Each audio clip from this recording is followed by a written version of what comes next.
I did my freshman year. You haven't played since. Nope. Nope. I did love football. It's actually the sport I thought I was going to pursue for my career.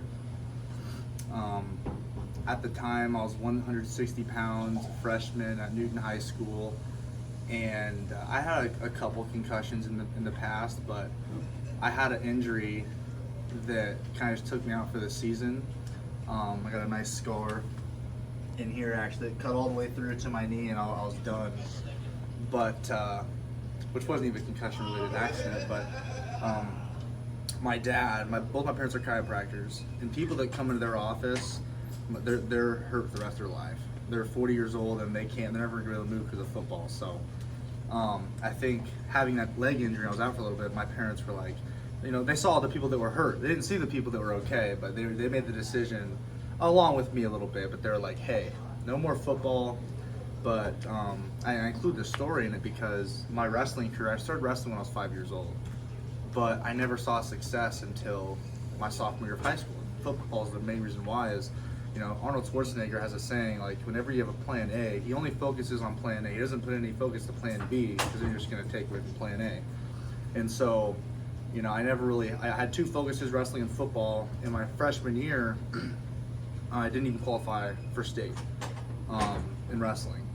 And sophomore year, everything after that, after football, it was all wrestling. Fast forward to sophomore year, I took second at state. I went from not even qualifying to becoming a runner-up. And I realized in that 1 year how much I can actually get good at wrestling if I just focus on wrestling and nothing else. So I don't like to say I wasted years of wrestling, but there's a good 9-10 years where I wasn't focused. Where if I would have started when I was younger to focus on wrestling and not have done football, might have developed a little bit faster. But at what point did you most physically develop in relation to when you went from being okay in wrestling to being successful? When did those develop the most? I was really a late bloomer, so I went from 160 to 182 to 195 to 220. And my college career for the past 5 years, I've consistently gained about 7 to 8 pounds a year, give or take 5 to 7, I'd say. So it's really just been pretty continuous. Like I saw pictures of me wrestling my sophomore year of college, and I've never been this big than I am now. I've evolved and gotten bigger, but the biggest jump was probably from sophomore to junior year. I got a little taller. I grew to 6'2", and it's just been consistent hard work of lifting ever since then. How are you doing health-wise right now? Doing good, feeling great, wrestling great, no worries at all. Was that a scare? Was that a scare? A little bit. Look at your face on the mat. Injuries are a scary thing, and when you get in a situation where, for example, there's wrestlers that have torn their ACLs, and the next season comes around and they hit one practice, and something happens, they're good, like they just know it. And so, sometimes you feel something, you're like, man, that could be the same thing. And so I think it's more of it was the scariness because in that moment, adrenaline's pumping, so you're feeling a certain type of way, but we're good. Just going back, I assume you went back and watched that match. How did you feel about how it played out? I think it was a great mental test as well as a physical test. Just what tough matches are going to be like at the NCAA. A lot of my matches are pretty easy going, I would say. It's pretty dominant. There's no pushback. I go out there, wrestle hard, and they put up with the fight as much as they can until they get pinned or tech fault. So that was a match where, I've had a couple decisions. Both of them against Colton were just decision matches, which are great matches because the best of the best guys, which I'm training to beat, is going to be matches like that. So it's a good little reset to realize that, hey, I'm not going to be able to walk up there at the NCAA tournament and steamroll everybody because those top wrestlers, it's going to be better matches like that. So, mentally wrestling in the second, third period and having a close match that's within a takedown, I think it's good because it kind of reminds me of the basics and what it's going to take to be a national champion. Are there trade-offs to when you have a season like you've had where you dominated so many guys and ended matches early? On one hand, it gets you a good seed and puts you in a good spot to accomplish your goal, but on the other hand, you don't have as many experiences going the distance and you might find yourself in those situations. Yeah, there's pros and cons to everything. On the pros, I've wrestled a little bit less. Maybe my body's not as worn out, but at the same time, I'm gonna have 5 matches at the NCAA tournament, and if they don't all go super fast, maybe we'll be a little bit more stressful for me. But I'd say what doesn't matter is the fact that, I guess what does matter is the fact that the way we've been training is preparing for that. You can practice, but having practice in competitions really makes it work. We can drill single legs all day here, but if we can't go out and practice it and do a single leg in a match, it doesn't really matter that much. So we've been training and preparing as if it's going to be a tough tournament. There's going to be a bunch of 7-minute matches. Ideally, is that probably going to happen? Probably not. The first one might be closer, but we're training as if it is. We're training for worst case scenario, so we're prepared for that. So I mean, whenever we go out and compete, and I wrestle, first period fall, first period tech fall, whatever, it doesn't really matter, because I'm not getting my work in there, but we're still getting that work in here. So I like all those matches where I pin people, I'm prepared to wrestle a full match every single time. It just happens that I beat them a little bit faster. You mentioned after the first time you met him here that you have a great deal of respect, and you've wrestled Colton a lot. Did you come across each other at all after the match in Tulsa? And the only reason I ask that is the look in his eye after you being down there for the injury time. He looked concerned for you, almost like, man, I've known this guy a long time. He's a competitor. I'm worried about him. Did you talk to him afterwards at all? Really briefly, actually, on the podium, he just wanted to make sure I was all right. He was like, "Hey, you're all right."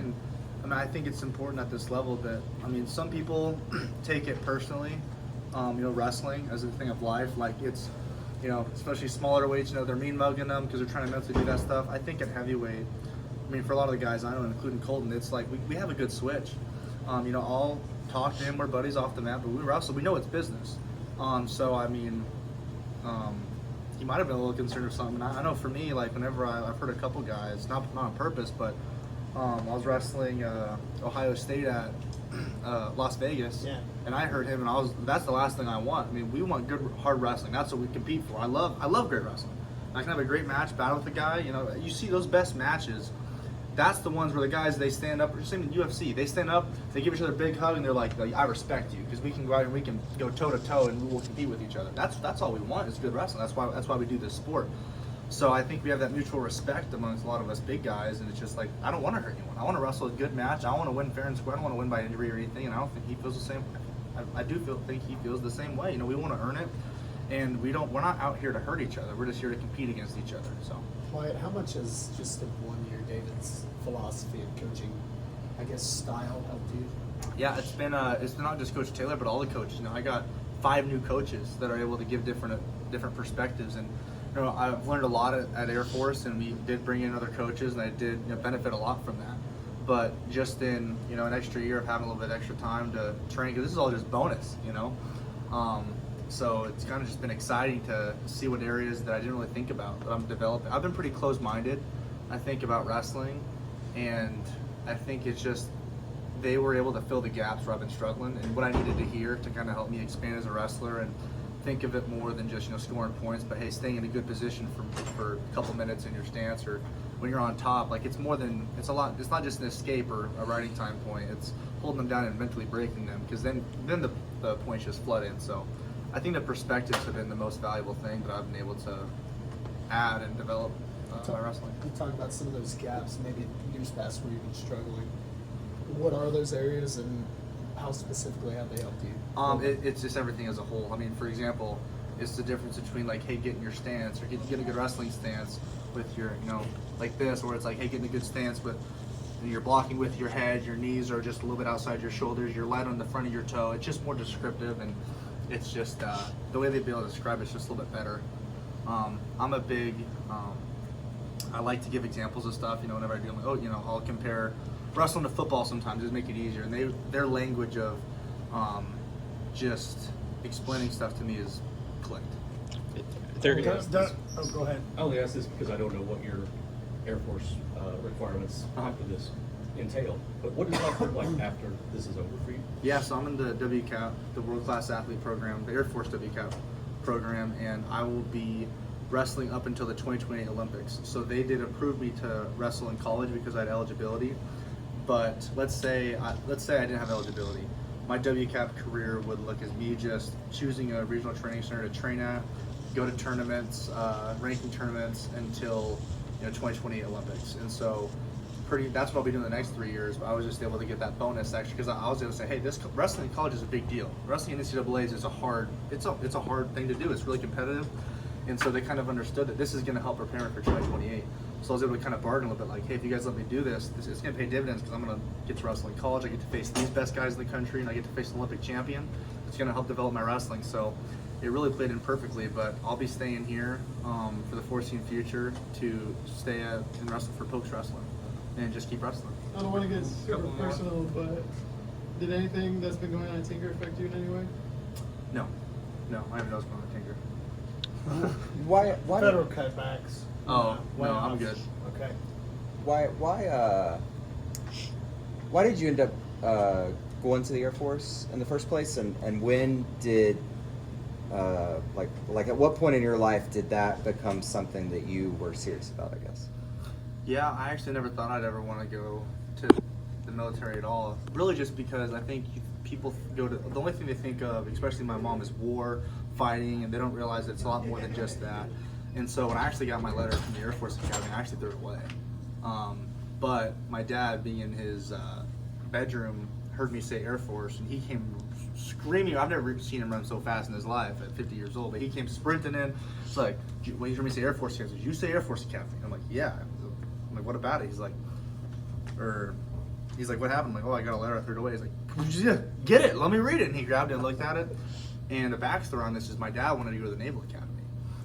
But he has an eye disease, so he could never get in. But he knew everything about it, and he was just a wealth of knowledge that he's known all this stuff, but he didn't know I wanted to really do it. I didn't really know I wanted to do it. He didn't know there was an opportunity to do it. Then we read the letter, and he's like, do you know what this is? I'm like, no. And he's like, dude, they want you to come to the Air Force Academy. Do you have any idea what this means? And I'm like, no, obviously not. So over the next year or two, I kind of understood, it's not just they're gonna, hey, they throw you a rifle and you go out and there you go. It's a lot more than that. There's a lot more value than he is for a lot more stuff, just here in the U.S. especially. So I think after that, my junior year, because I actually came and took a visit here, an unofficial visit, because I was going to come to Oklahoma State University, but then I realized, hey, I want to serve this great country. I want to be a part of something bigger than myself. At the Air Force, it was Big 12 wrestling. It's a world-class education. It's a guaranteed job. And the reason I'm saying it's kind of why I wanted to do it. I'm like, this is amazing. I'm looking at my life in 10 years, and that's what I want. And this is the path to take. So I chose the Air Force Academy. Dustin Plott said he didn't look at his bracket. He hadn't looked at his bracket yet. Have you? Yeah. I don't really. Yeah, I think I can look at stuff and just understand it. So there's a good in some people. Like for example, I know myself sometimes. If I take a to-go box home full of a couple pieces of cake, couple cookies, I know if I bring it home, no matter how much I tell myself not to eat it, I'm gonna eat it. Yeah. Exactly. So I think sometimes. Me too. Yeah, there you go. See, Yeah. big heavyweights gotta stick together. There you go. Sometimes a lot of guys, and Coach Taylor told us about this, just nothing we don't know, but just to refresh us, like, hey, make sure we're not looking at the bracket, trying to I want to wrestle this guy, this guy's going to win and do this. Some people, they get a deep dive, they overthink, and it's not good. I can kind of look at it, really just because I'd rather not overthink of thinking what's to happen. I'm just like, hey, if I can look at it, I can absorb it, and I'll be like, I'm not going to change the way I wrestle based off of my first round match, second round match. So I know myself, so I can do that. But maybe some guys, it's they just don't want to know. I know Caleb Fish didn't want to know, and we were sitting down and someone texted him like, oh, congratulations on the 12th seed. We were studying for a test last night, and he was like, oh, shoot. I'm like, what? He's like, someone just told me. Because I was like, do you want to know? He's like, no. I'm like, all right, I didn't tell him. But yeah, so now he knows, I guess. But yeah, I don't mind looking at the brackets. It doesn't really change the way I train, or it's not going to affect anything.